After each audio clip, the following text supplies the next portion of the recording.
Welcome to the reasoning class. In this video, we will be learning about coding and decoding. Please take a moment to read the following information. In a certain code language, Rose is very pretty, is written as SIOSUT or V. She likes red rose, is written as DEOSLSEH. Bike color is red, is written as LRSIBLDE. To facilitate solving the aforementioned questions, let's first look at the underlying concept. Convert given information into three equations. Name as coding number 1, coding number 2 and coding number 3.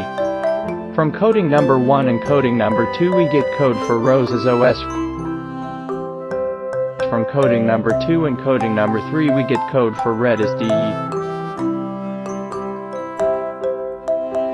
From coding number 1 and coding number 3 we get code for is as SI.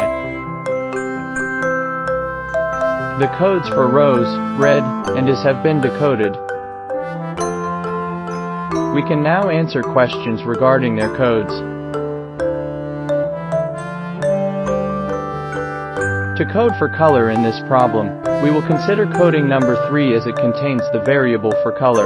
It's important to note that we don't find color in any other equation. In this problem, red and is represent DE and SI, respectively. Thus we can say that the bike and color can be either BL or LR. Thus code for color is BL or LR. Let's move on to the next problem. What is the code for a red bike?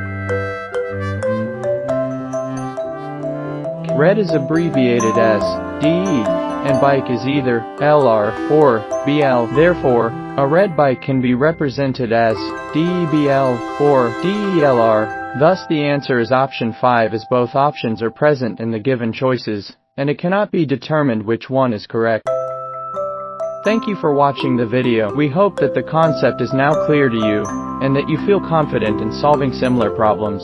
If you found this helpful, please consider subscribing, liking, and sharing with others.